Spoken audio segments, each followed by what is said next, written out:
오늘 본문은 우리가 어떻게 구원받은 그리스도인이 되었는지를 설명하고 있는 말씀입니다. 그러므로 오늘 말씀은 특별히 우리 그리스도인의 구원을 이해하는 데 있어서 상당히 중요한 말씀입니다.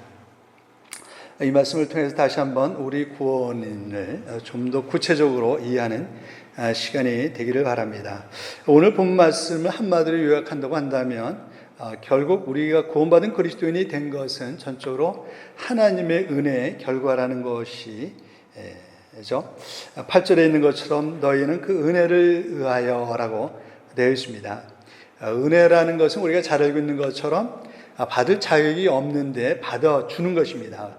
은혜라는 것은 받을 자격이 없는데 주는 것. 그러니까 하나님께서 우리를 은혜로 구원하셨다는 것은 다른 것이 아니라 우리가 구원받을 자격이 없는데도 불구하고 우리를 구원하셨다는 말씀이죠. 만약에 우리 중에 구원받을 자격이 있어서 구원하셨다고 한다면 하나님의 은혜가 우리에게 필요가 없었을 것입니다. 그런데 여기 보면 모든 사람이 다 하나님의 은혜로 구원받았다고 하는 것은 다른 것이 아니라 어느 누구도 구원받을 자격이 있어서 구원받은 사람은 아무도 없다는 것이죠. 이 말씀이 우리에게 말씀하고 있는 몇 가지 중요한 내용이 있습니다. 5가지로 우리가 은혜로 구원을 받았다는 것이 궁극적으로 뭘 의미하고 있는가 하는 것이죠. 우리가 5가지로 우리가 얘기할 수가 있습니다. 첫 번째는 은혜로 구원하지 않았다고 한다면 우리는 결코 구원받을 수 없었다는 것입니다. 그렇죠? 어느 누구도 자신을 왜 구원하지 않았느냐라고 하나님께 그렇기 때문에 항의할 수 있는 사람도 없습니다.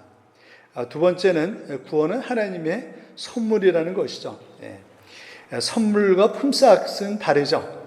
선물은 아무 대가 없이 주지 않아도 되는데 주는 것이 선물이죠. 거기에 반해서 품삯은 어떤 것입니까? 자기가 노동의 대가입니다. 대가죠. 그것은 마땅히 지불해야 되고 마땅히 받을 권리가 있습니다. 근데 선물은 그런 책임이나 권리가 없습니다. 그렇기 때문에 구원은 요구할 수 있는 것이 아니죠. 어느 누구도 하나님께 왜 저를 구원하지 않으셨습니까? 라고 요구할 수가 없습니다. 구원은요. 왜냐하면 그것은 은혜로 주어진 것이기 때문에 그렇죠. 단지 우리가 할 수 있는 것은 무엇입니까? 구원받은 사람은 구원해 주신 것에 대해서 감사하고 하나님께 모든 영광을 돌려드리고 하나님께 찬양하는 것입니다. 세 번째로 하나님께서 우리를 은혜로 구원하셨다는 것은 뭐를 내포하고 있냐면 믿음도 하나님의 선물이라는 것입니다. 왜냐하면 구원이 하나님의 선물이라고 한다면 구원의 조건이 믿음이거든요.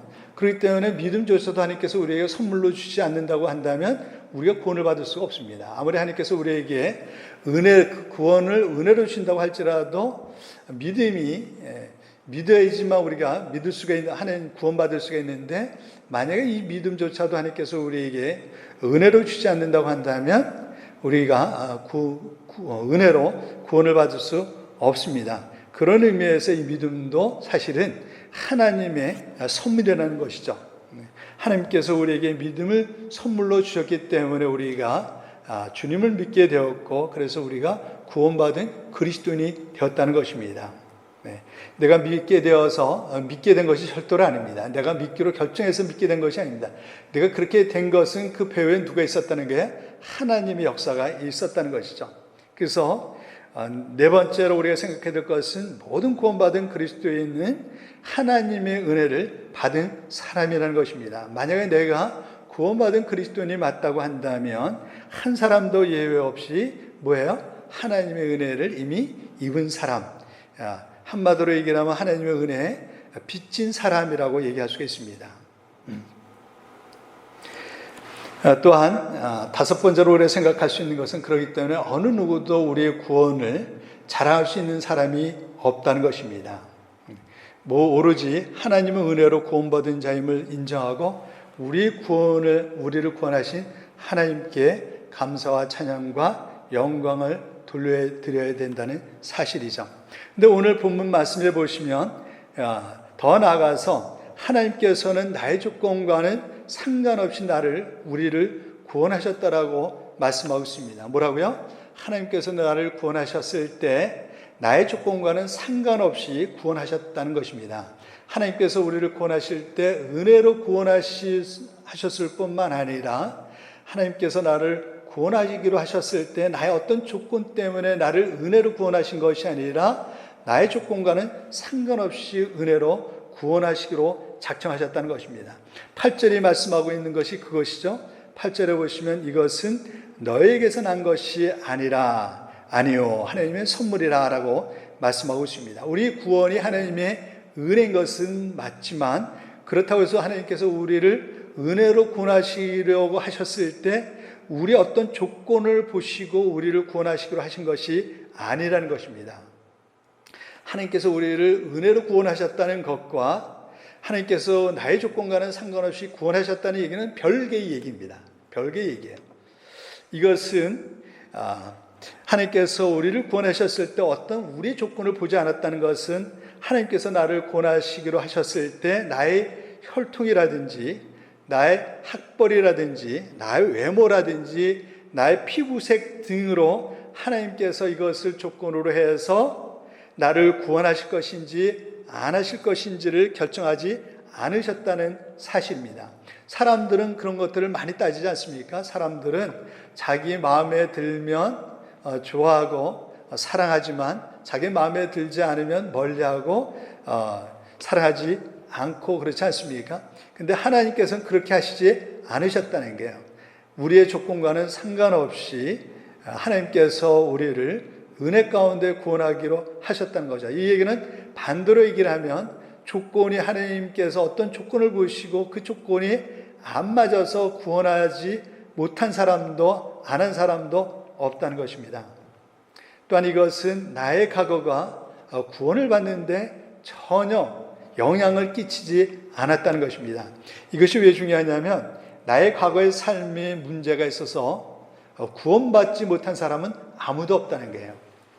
우리가 전도하다 보면 간혹가다 그런 사람을 심심치 않게 만납니다. 무슨 얘기를 하냐면 내가 하나님 앞에 지은 죄가 너무나도 많아가지고 이 문제를 하기 전까지는 하나님 앞에 면목이 없어서 내가 하나님을 믿기 어렵습니다. 교회 나가기 어렵습니다. 내가 좀 내 삶이 바뀌고 난 다음에 그래서 하나님 앞에 부끄럽지 않으면 제가 교회도 나가고 하나님도 믿겠습니다 라고 얘기를 하는데 오늘 본 말씀은 절대로 하나님께서 내가 과거에 어떤 삶을 살았는지 과거에 내가 어떤 사람이었는지는 전혀 상관없이 우리를 구원하셨다는 것입니다. 우리가 그것을 잊어서는 안 되죠.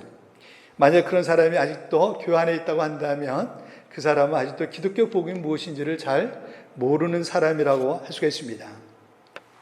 또 하나 오늘 본문 말씀은 우리의 조건을 보지 않으셨을 뿐만 아니라 우리의 행함이 우리를 구원하는 데 있어서 전혀 영향을 주지 않았다는 것입니다. 조건뿐만 아니라 나의 행함, 나의 삶이 하나님께서 우리를 구원하시는 데에도 전혀 영향을 끼치지 않았다는 것입니다. 9절을 보시면 그렇게 말씀하고 계시죠. 9절에 보시면 행위에서 난 것이 아니다 라고 말씀하고 있습니다. 행위에서 나지 않았다는 것은 우리 구원이 행위에서 나지 않았다는 것은 하나님께서 우리 행위를 보고 우리를 구원하기로 작정하시지 않았다는 것입니다. 또 우리가 구원받는 데 있어서 우리 행함이 전혀 반영되지 않았다는 거죠.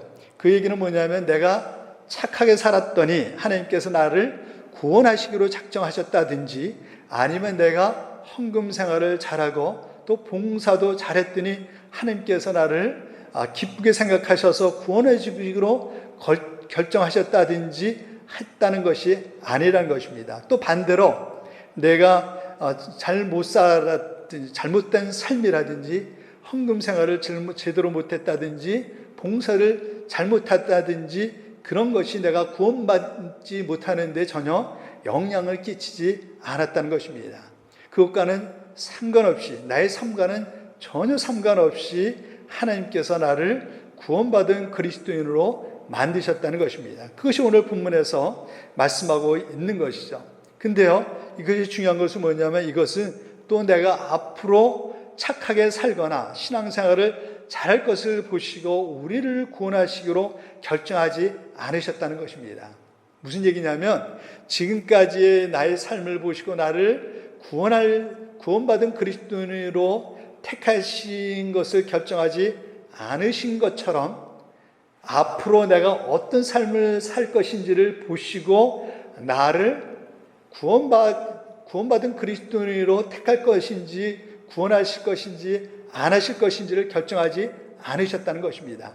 왜 제가 이런 말씀을 드리냐면 많은 그리스도인들 중에서 또 실제적으로 목회자들 중에서 그렇게 얘기하는 사람들이 있습니다. 뭐냐면 하나님께서 우리를 구원하시기로 작정하셨을 때 하나님께서 그냥 결정하신 것이 아니라 우리가 하나님을 잘 믿을 것을 하나님께서 미리 아시고 우리를 구원하시기로 결정하셨다라고 주장하는 목회자들과 또한 신학자들과 또 그렇게 배워서 그렇게 알고 있는 성도님들이 계시기 때문에 그렇습니다. 그러나 오늘 여기서 말씀하신 우리의 행함으로 나지 아니었다라는 것은 그 과거와 내가 예수를 믿을 때까지뿐만 아니라 앞으로의 나의 삶을 보시고 결정하지 않았다는 것입니다. 제가 아까 말씀드렸던 것처럼 우리가 예수님을 잘 믿을 것을 보시고 우리를 구원하시기로 결정하셨다고 주장하는 것을 뭐라 그러냐면 우리가 그 예지예정이라고 합니다. 예지예정. 그런데 그 사람들이 주장하는 성경 구절이 뭐냐면 로마서 8장 29절 말씀입니다. 로마서 8장 29절에 보시면 한번 보실까요? 거기 보시면 이렇게 되어 있습니다. 하나님이 미리 아신 자들을 또한 그 아들의 형상을 본받게 하기 위하여 미리 정하셨으니 라고 되어 있습니다. 그래서 이 말씀을 우리가 이렇게 이 말씀만 보게 되면 마치 예지예정을 주장하고 있는 사람들처럼 우리가 하나님을 믿을 것을 앞으로 믿을 것을 잘 아시고 하나님께서 우리를 구원하시기로 정하셨다라는 것처럼 이해될 수가 있습니다. 그런데요, 그거는 맞아요. 그거는 맞습니다. 그런데 사실은 여기서 하나님이 미리 아신 자들을 또한 그 아들의 형상을 본받게 하기 위하여 미리 정하셨다는 것에서 여기서 중요한 것은 뭐냐면 여기서 미리 아셨다라고 그랬을 때 하나님께서 뭐를 미리 아셨냐는 것이죠. 뭐를 미리 아셨을까요? 하나님께서 분명하게 미리 아시고 구원하시기로 정하셨다라고 말씀하고 계시거든요. 그렇다고 한다면 하나님께서 우리의 뭐를 미리 아셨는가 하는 것입니다. 예지예정자들은 뭐라 그러냐면 여기서 미리 아신 것을 아까도 제가 말씀드렸던 것처럼 뭐를 미리 아셨다고요?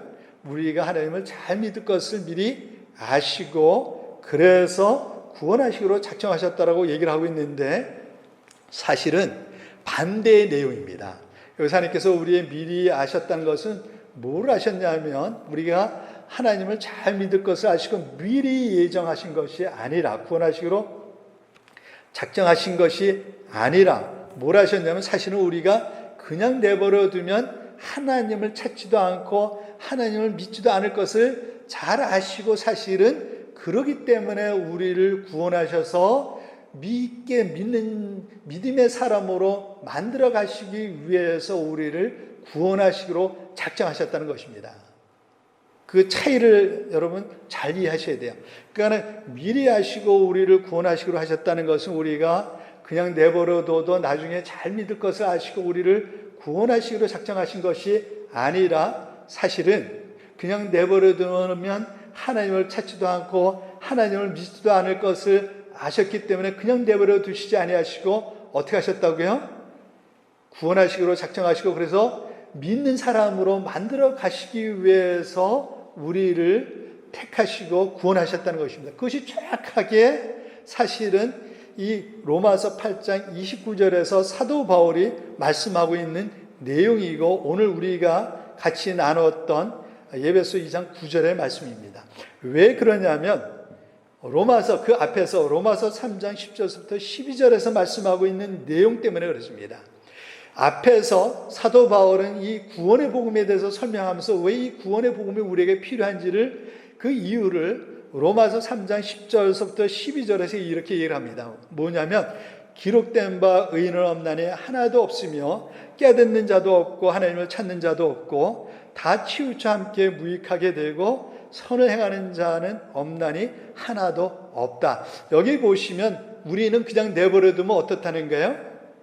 의인은 한 사람도 없어서 깨닫는 자도 없을 뿐만 아니라 하나님을 찾는 자가 있다 없다. 하나님을 찾는 자가 하나도 없다는 거예요. 그냥 내버려두면. 그래서 다 치우쳐 함께 어떻게 돼요? 무익하게 되고 선을 행하는 자가 없나니 하나도 없다는 것이, 그것이 바로 우리에게 구원의 복음이 필요한 이유이거든요. 그냥 내버려두면 우리는 어떻게 살게 되어 있다고요? 하나님을 찾는다, 안 찾는다. 찾는 사람이 하나도 없다는 거예요. 그래서 하나님이 구원의 복음이 왜 필요하냐면, 그렇기 때문에 우리에게 구원의 복음이 필요하다는 거예요.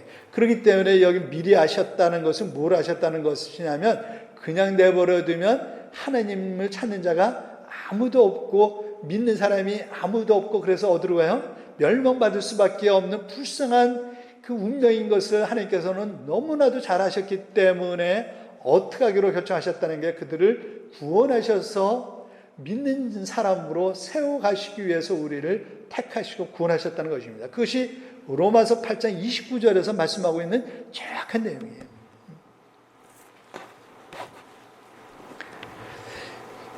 만약에 로마서 그 9장, 8장에서 말씀하고 있는 것이, 그것이 만약에 미리 아셨다는 것이 우리가 하나님 그냥 내버려도 하나님을 잘 믿을 것을 아시고 우리를 구원하시기로 하셨다고 한다면 3장에서 얘기하고 있는 내용하고는 완전히 반대되는 내용이요, 서로 모순이 되는 내용입니다.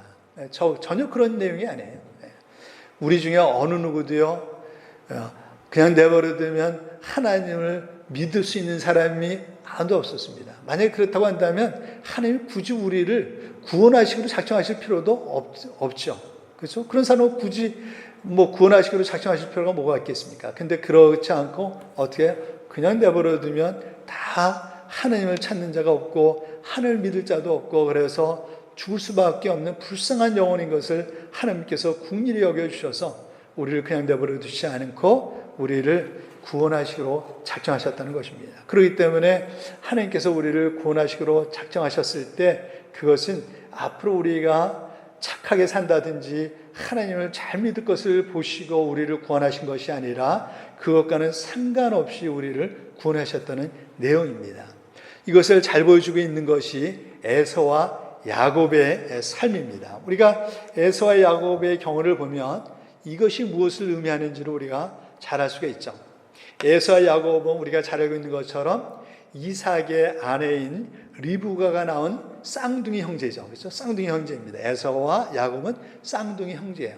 근데 누가 먼저 태어났습니까? 쌍둥이 중에서도 먼저 나온 쌍둥이 있고 나중에 나온 쌍둥이가 있는데 누가 먼저 나오죠? 에서가 먼저 나오게 돼요.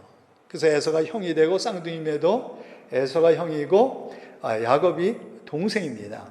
그런데요, 하나님께서 이들 쌍둥이 중에서 그들이 태어나기도 전에 하나님께서 누구를 선택하세요? 야곱을 선택하십니다. 근데 왜 하나님께서 야곱을, 동생인 야곱을 먼저 선택하시느냐 하는 것이죠. 거기에 대해서 사도 바울은 로마서 9장에서 이렇게 설명하고 있습니다. 로마서 9장 11절과 12절에 보시면 왜 하나님께서 태어나기도 전에, 그리고 그들이 어떻게 살 것인가를 생각하시기도 전에 그런 것들과 전혀 상관없이 야곱을 선택하셨는지에 대한 이유를 로마서 9장 11절과 12절에서 이렇게 설명하고 있어요. 그 자식들이 아직 나지도 아니하고 무슨 선이나 악을 행하지 아니한 때에 택하심을 따라 되는 하나님의 뜻이 행위로 말미암지 않고 오직 부르시는 이로 말미암아 서게 하려 하사 리브가에게 이르시되 큰 자가 어린 자를 섬기리라 하셨나니 라고 되어 있어요. 무슨 얘기를 하고 있는 거냐면 지금 사도 바울은 이런 얘기를 하고 있는 것입니다. 야곱과 에서가 쌍둥이로 태어났는데 하나님께서는 야곱을 선택하셨는데 그렇게 선택하신 것은 이들이 무슨 선이나 악을 행할 것을 보시고 결정하셨다 안 하셨다, 그걸 보고 결정하지 않으셨다는 거예요. 여기서 그 얘기하고 있는 것이 그것입니다. 그들이 앞으로 선을 행할 것인지 악하게 살 것인지를 보고 그것으로 선택한 것이 아니라 뭐라 그랬습니까? 하나님의 뜻이 행으로 말미암지 않고 오직 부르시는 이 하나님으로 말미암아 서게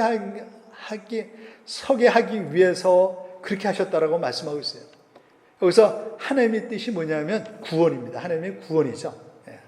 그래서 야곱이 구원받고 그가 나중에 믿음의 조상이 되게 되는데, 그렇게 된 것이 야곱의 행위로 인한 것이 아니라 누구 때문에 그렇게 됐다는 것을 보여주기 위해서 하나님이 야곱을 선택하셨다는 거예요. 하나님으로 말미암아 그가 그렇게 됐다는 것을 보여주시기 위해서 의도적으로 하나님께서 야곱을 선택하셨다는 거예요. 그러니까 여기서 얘기하려고 하는 것은 야곱이 나중에 보면 어떻게 됩니까? 믿음의 조상이 되지 않습니까? 그렇죠? 하나님께서 나는 아브라함의 하나님, 이삭의 하나님, 야곱의 하나님이라고 말씀하셨던 것처럼 나중에 이 야곱이요, 믿음의 조상의 반열에 쓰게 되거든요. 근데 그게 야곱이 그게 훌륭한 믿음의 조상이 될 수 있었다는 것이 누구 때문에 되었다는 거예요? 바로 하나님 때문에 되었다는 것입니다. 야곱이 원래서부터 그런 사람이었었기 때문에 그렇게 된 것이 아니라 하나님께서 어떻게 하셨기 때문에요? 그를 선택하시고 구원하셔서 그렇게 만들어 가셨기 때문에 그렇게 된 것이지, 야곱이 원래서부터 그런 사람이었었기 때문에 그렇게 된 것이 아니라는 것입니다. 그것이 바로 하나님께서 야곱이 어떻게 살 것인가를 보시고 선택한 것이 아니라 어떻게 하셨다는 게, 그것과는 상관없이 야곱을 선택하셨다는 게, 여기서 지금 얘기하려고 하는 것이 그것입니다. 여기서 중요한 것은 이거예요. 하나님의 선택과 그 야곱의 삶이 있는데 이 순서가 중요합니다. 선택이 먼저이고 그들의 삶은 그 결과로 따라오는 것이에요. 야곱의 삶이 훌륭했었기 때문에 하나님이 그를 구원하시기로 선택한 것이 아니라 반대로 하나님께서 그를 구원하시고 하나님의 사람으로 만들어 가시기 위해서 선택하셨기 때문에 그가 어떻게 되었다는 게, 구원을 받을 수 있게 되었고, 그리고 믿음의 사람이, 믿음의 조상이 될 수 있었다는 것입니다. 하나님께서 오늘 본문에서 하나님이 우리 행위로 구원받은 그리스도인으로 우리를 삼으신 것이 아니라는 사실은 정확하게 이것을 말씀하고 있는 거예요. 우리도 마찬가지입니다. 하나님께서 우리를 구원하시기로 작정하신 것은 우리의 삶이 선했기 때문에 그런 것이 아니라, 그리고 또 앞으로 선할 것을 보시고 또 우리가 하나님을 잘 믿을 것을 보시고 우리를 구원하시기로 선택하신 것이 아니라, 반대로 사실은 그러지 않을 것을 아셨음에도 불구하고 하나님께서는 오히려 우리를 구원하셔서 그렇게 만들어 가시기 위해서 우리를 어떻게 하셨다는 게, 우리를 택하시고 구원하시기로 작정하셨다는 것입니다. 그래서 내가 그리스도인이 되었다는 게, 믿음의 사람이 되었다는 것입니다. 여러분, 우리가 그것을 잘 이해할 필요가 있어요. 지금 오늘 본문에서 말씀하고 있는 것이 그것입니다. 내가 지금 하나님을 믿는 구원받은 그리스도인이 된 것은 내가 다른 사람보다 나은 것이 있어서 그렇게 된 것이 절대로 아니라는 것입니다. 절대로 그렇지 않습니다.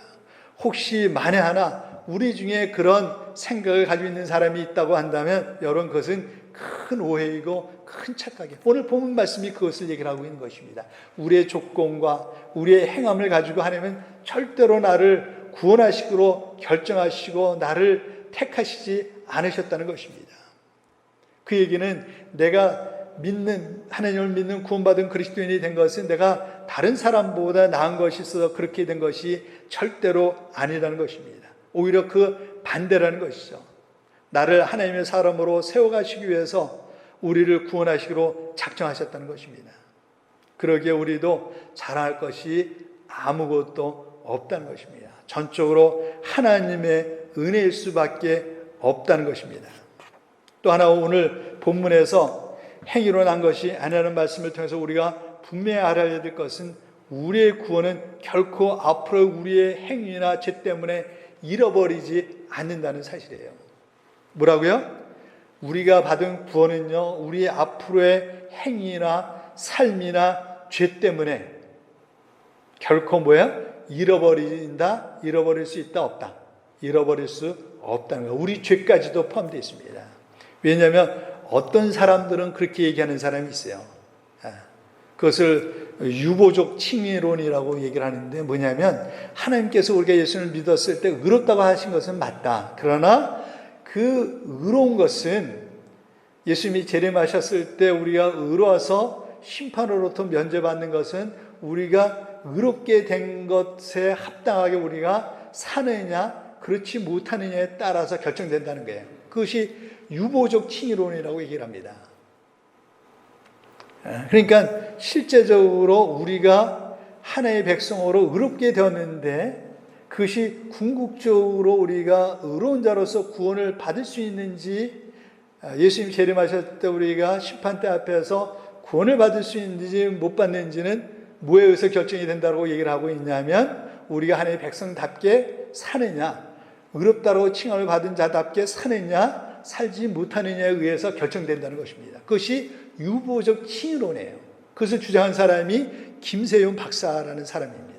근데요 오늘 본 말씀은 절대로 그렇지 않다는 거예요. 우리 행위에서 난 것이 아니고 우리에게서 난 것이 아니라 우리의 조건을 따라서 우리 하나님이 우리를 구원하시기로 하신 것이 아니라는 것은 정확하게 그렇지 않다는 것입니다. 그것과는 상관없이 하나님은 우리를 구원하셨고 구원하실 것이라는 것입니다. 그런 주장은 오늘 우리의 구원이 은혜요 하나님의 선물이요 우리에게서 난 것이 아니요 우리 행위와는 상관이 없다는 오늘의 말씀의 정면으로 상반되는 잘못된 주장입니다. 여러분 그것은 성경적으로 올바른 것이 아닙니다. 앞에서도 말씀드렸던 것처럼 하나님께서는 우리를 잘 아시는 분이세요. 뭘 잘 아세요? 우리가 하나님을 제대로 못 믿을 것도 잘 아세요. 우리가 많은 시행착오로 할 것을 하나님은 잘 알고 계십니다. 그럼에도 불구하고 하나님께서는 우리를 구원하시기로 작정하신 것입니다. 어떻게 하시려고요? 그런 가운데서도 우리를 하나님의 사람으로 만들어 가시기 위해서 우리를 구원하셨다는 것입니다. 누구처럼요? 야곱처럼. 누구처럼요? 아브라함처럼. 오늘 본 말씀을 가장 잘 보여주는 인물이 있다고 한다면 성경에 보면 정말로 우리가 구원받은 것이 하나님의 은혜입니다라고 고백할 수밖에 없는 사람이 성경에 보면 얼마나 많이 있는지 몰라요.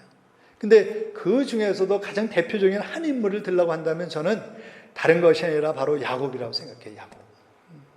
야곱의 삶이야말로 은혜로 구원받은 사람의 삶이 무엇인지를 우리에게 너무나도 잘 보여주고 있습니다. 그렇지 않습니까? 야곱이라는 사람이 어떤 사람이에요? 야곱은요, 자기의 유익을 위해서라고 한다면, 자기에게 좋은 것이, 자기가 원하는 것이라고 한다면, 사실은 세상적인 얘기로 하면 수단과 방법을 가리지 않았던 아주 약삭빠른 사람이에요. 어떻게 보면 세상적으로 보면 지혜로운 사람이라고 얘기할 수가 있습니다. 참 지혜로운 사람이라고 얘기할 수가 있죠. 그렇지 않습니까? 형의 에서가 사냥하다가 배가 고파서 돌아온 것을 보고 그 장자권이 탐이 나서 어떻게 합니까? 팥죽 한 그릇에 그 장자권을 사지 않습니까? 형한테 그냥 줘야지. 그거 보면 참 야곱이 참 약속받은 사람 같아요. 그 또 에서도 참 저는 에서를 보면 이렇게 좀 생각이 너무 없는 사람 같아요. 뭐 이렇게 말이라고 생각해서 가볍게 생각해. 이 에서가 좀 가벼운 것 같아요. 이렇게 보면 아무리 배가 고파도 그렇지 장자권을 갖다가 동생한테 파는 형이 어디 있어요? 아마 에서는 장난으로 했을지 몰라요. 장난으로. 동생이니까 장난으로 했을지 모르지만 말 한마디 한마디가 얼마나 중요한지 모릅니다. 말이 씨가 될 수가 있거든요. 그래서 또 야곱이 어떻게 했어요? 나중에 그 영적인 장자권을 갖다가 쟁취하려고 엄마랑 같이 누구를 속여요? 아버지 이삭을 속이지 않습니까? 아버지가 그 눈이 먼 것을 갖다가 눈이 침침해진 것을 이용을 해가지고 마치 자기 형 에서인 것처럼 속이지 않습니까? 그거는 정말로 용납될 수 없는 죄죠. 아들이 아버지를 그렇게 속일 수가 있겠어요. 그래가지고 어떻게 됩니까? 결국 그것 때문에 야곱이 형 에서 때문에 무서워서 어떻게 해요? 도망가게 되죠. 그래서 어디로 도망가게 돼요? 갈 데가 없어가지고 삼촌 라반의 집으로 도망가게 됩니다. 가다가 누구를 만나게 되죠? 하나님을 만납니다. 하나님을 만나죠. 베델에서 하나님을 만납니다. 그러면서 하나님과 약속을 하게 되죠. 하나님, 내가 삼촌의 집으로 지금 도망가는 처지입니다. 내가 앞으로 어떻게 될지 모르겠습니다.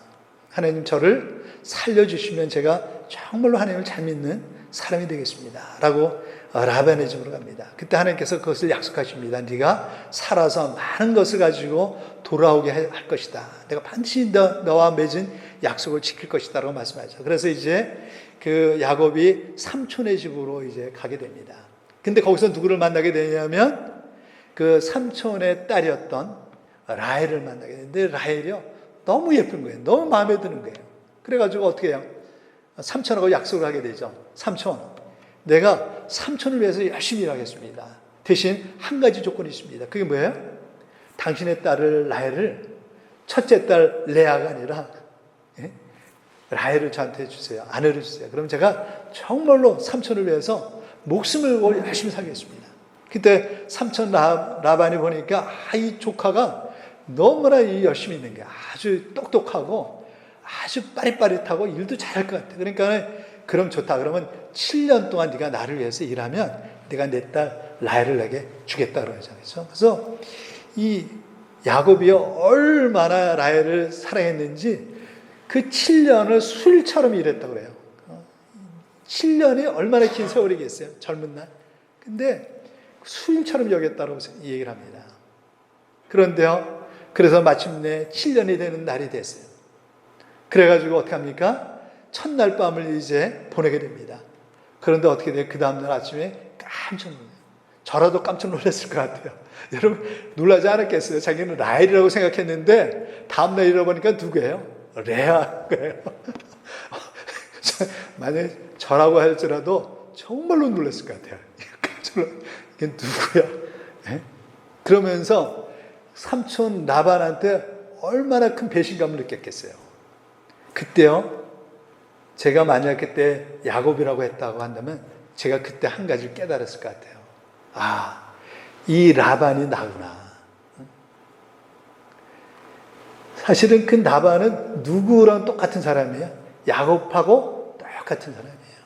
자기 유익을 위해서라고 한다면 속이는 것을 결코 무서워하지 않고 그거 죄인지도 모르고 했던 사람이에요. 그때 야곱은 그 삼촌 라반을 보면서 무슨 생각을 했을까요?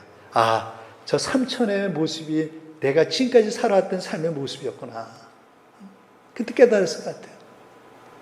그래서 삼촌하고 뭘 또 어떻게 합니까? 라헬을 달라고 그러니까 그러면 앞으로 7년 동안 더 일을 하면 라헬을 주겠다고 그러지 않습니까? 그래서 꼭 참고, 참 야곱은 그런 걸 보면 참 훌륭한 사람 같아요. 문제도 많이 있지만.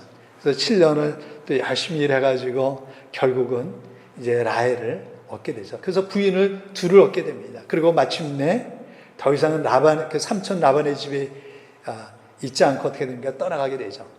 그래서 사실은 이제 그 삼촌 라반이 나중에 자기를 쫓아오는 것하고 도망가다가 그 야복강 앞에서 누가 앞에서 온다는 것을 알게 돼요. 자기 형 에사가 자기를 죽이기 위해서 많은 그 종들을 데리고 오고 있다는 소식을 듣게 되지 않습니까? 거기서 다시 하나님과 씨름하게 되죠. 그때 완전히 이제 하나님 앞에 무너지는 역사가 일어나게 되지 않습니까? 그래서 나중에 이제 야곱이 믿음의 사람으로 거듭나게 되고 12아들을 하나님의 이름으로 축복하고 마지막에는 어떻게 돼요? 그 바로왕 왕을 앞에 가서 그를 축복하면서 이제 나중에 자기 생애를 아름답게 마감하지 않습니까?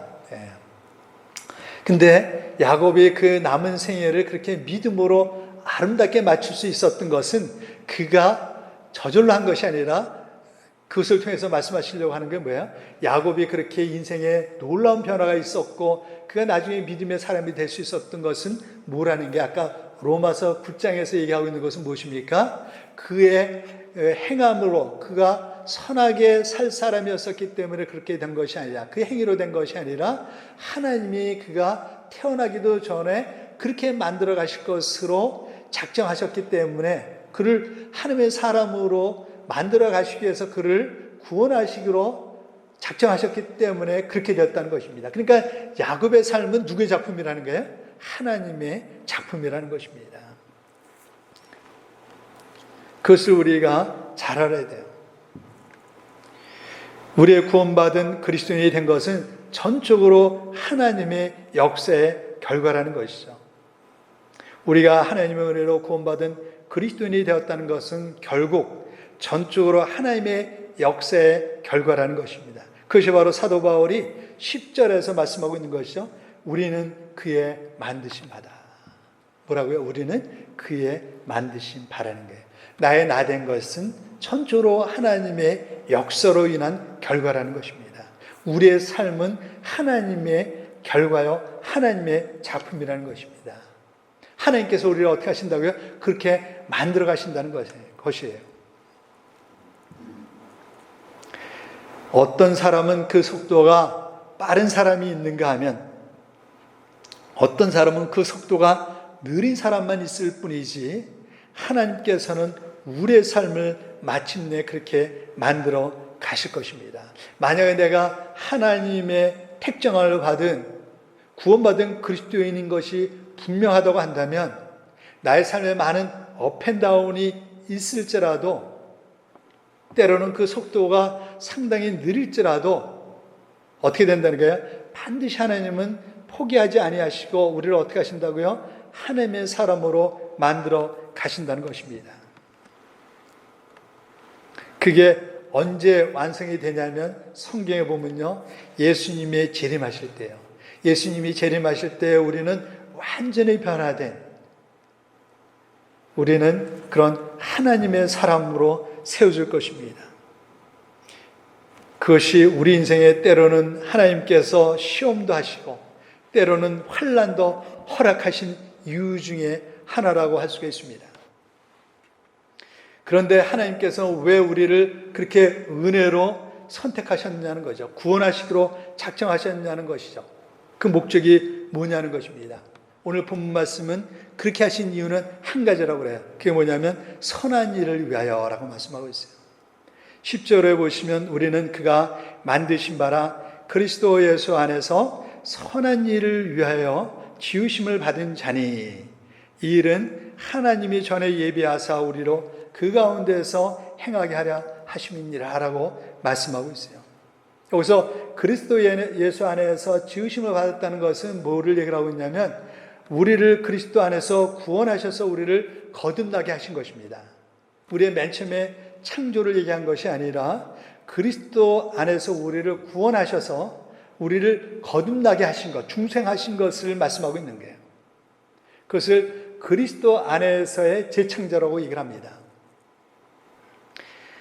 우리의 구원을 제대로 이해하기 위해서는 창세기를 배경으로 해야지만 우리가 제대로 이해할 수가 있습니다. 원래 하나님께서 우리를 창조하셨을 때 하나님의 선한 의도를 가지고 선하게 살도록 우리를 창조하셨지만 우리가 죄로 말미암아 타락함으로 말미암아 모든 것이 뒤죽박죽이 되어버렸어요. 그것을 다시 회복하시기 위해서, 그래서 하나님의 선하신 뜻으로 살도록 하시기 위해서 어떻게 하셨다는 게 우리를 구원하셨다는 것입니다. 그것이 하나님께서 우리를 창조하신 목적이요, 하나님께서 우리를 다시 구원하신 목적입니다. 뭐를 위해서요? 선한 일을 위해서요. 선한 일을. 그래서 선한 일이라는 것은 다른 것이 아니라 바로 하나님의 선하신 뜻입니다. 그 하나님의 선하신 뜻은 뭐예요?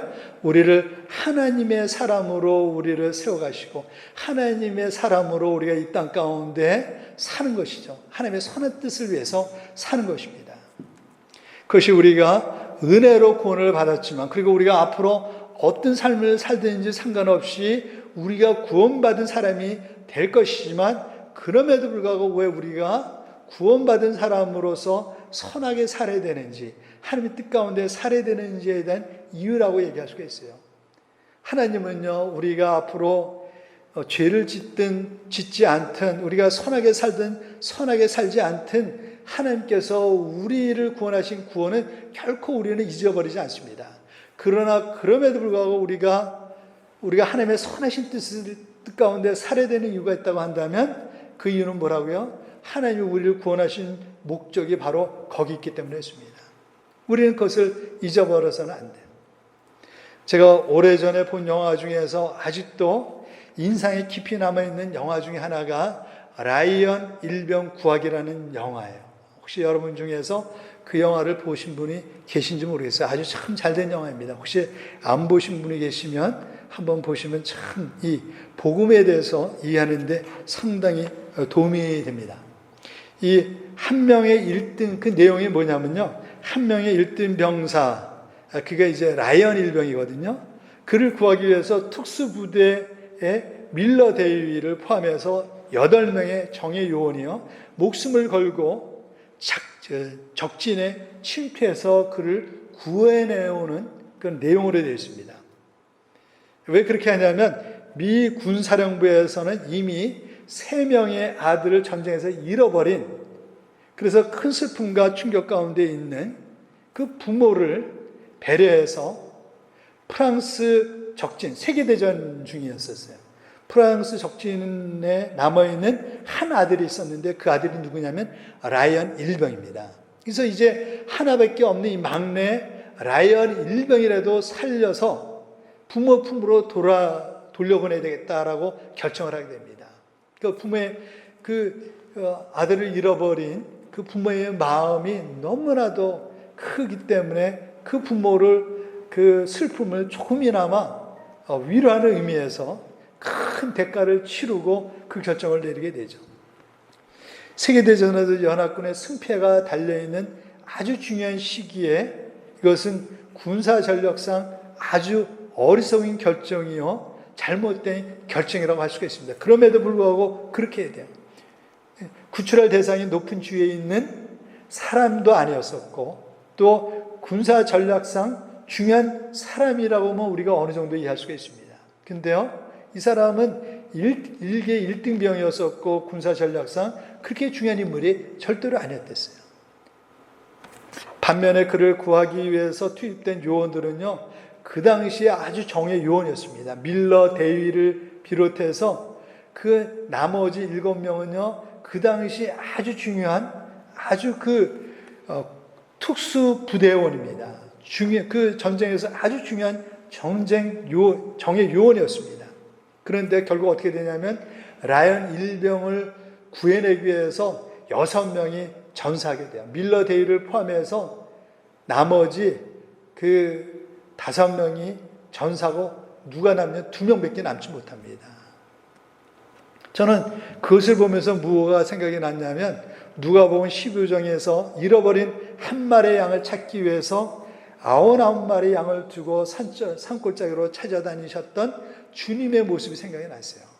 정말 세상적인 경제적인 논리로는 절대로 이해될 수 없는 것처럼 절대로 이해할 수 없는 군사 작전이었습니다. 그리고 실제적으로 많은 대가를 치렀습니다. 또 저는 그것을 보면서 생각났던 것이 뭐냐면 130년 전에 동양의 조그만 나라였었던 조선 한국을 찾아왔던 수많은 선교사님들이 생각이 나요. 한국에 왔던 수많은 선교사님들은요, 어떤 사람이 있었냐면 그 당시에 아주 장래가 촉망이 되었던 젊은 선교사들이었대요. 젊음을 정말로 불사르고 한 영혼을 구원하기 위해서 조선의 땅, 그 전혀 알지도 못했던 그 조선의 땅에 얼마나 믿을지도 모르는 그 불확실한 미래에 자기의 모든 목숨을 걸고 젊은 생애를 바쳤던 젊은이들이요, 얼마나 많이 왔는지 몰라요. 미국에서, 프랑스, 또 독일에서, 영국에서 수많은 젊은 선교사들이요, 그 복음을 전하고 잃어버린 영혼을 구원하기 위해서 얼마나 많이 왔는지 몰라요. 저는 그 영화를 보면서 그 생각이 나더라고요. 근데요, 이 영화에서 가장 인상에 남는 하나의 장면이 있는데 그건 뭐냐면 첫 번째 장면이면서 마지막 장면입니다. 거기 보시면 이제 라이언 일병이요, 나중에 이제 노년이 되어서 아들과 며느리 그리고 손자 손녀를 데리고요. 그 밀러데이에 시신이 안장되어 있는 국민묘지에 이제 찾아갑니다. 찾아가서 그런 독백을 하죠. 거기서 그 밀러데이 자기를 위해서 죽었던 그 밀러데이 그 비석 앞에 무덤 앞에 무릎 꿇고 그 노년의 나이어는 눈물을 흘리면서 그렇게 회상에 젖어서 독백하는 내용이 거기에 나와 있어요. 그 뭐라고 독백을 하냐면 날마다 그날 다리에서 이제 밀러데이가 죽게 되거든요. 자기 무릎에서 죽게 됩니다. 그때 대위님이 죽어가시면서 저에게 하신 말씀을 제가 기억합니다. 그리고 당신의 죽음이 헛되지 않도록 최대한 잘 살려고 노력했습니다. 적어도 대위님의 눈에 당신의 희생이 헛되지 않아 보이기를 바랍니다. 무슨 얘기를 하고 있냐면 라이언 일병은 밀러데이가 그런 치열한 전투 속에서 자기를 구하기 위해서 숨을 거두면서 한마디를 얘기를 하게 돼요. 뭐라고 얘기를 하냐면 그런 얘기를 합니다. 라이언 일병, 결코 나의 죽음이 헛되지 않게 해달라고 그래요. 네가 남아서 꼭 살아서 돌아가기를 바라고, 그래서 나중에 자네가 살 때 내 죽음이, 우리 동료들의 죽음이 결코 헛되지 않도록 해주기를 바라네. 그 얘기는 뭐예요? 잘 살아달라는 거예요.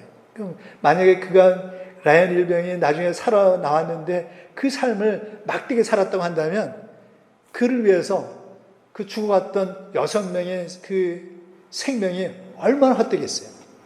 근데 라이언 일병은 어떻게 살았냐면 그것을 기억하고 살았던 거예요. 늘 그가 잘못될 수 있었던 그런 위기가 있었을 때 어떻게 살았냐면 그것을 늘 기억했던 거예요. 나를 위해서 밀러데이가 죽었고 나머지 5명이 나를 위해서 죽었는데 내가 이렇게 살 수 없다는 거죠.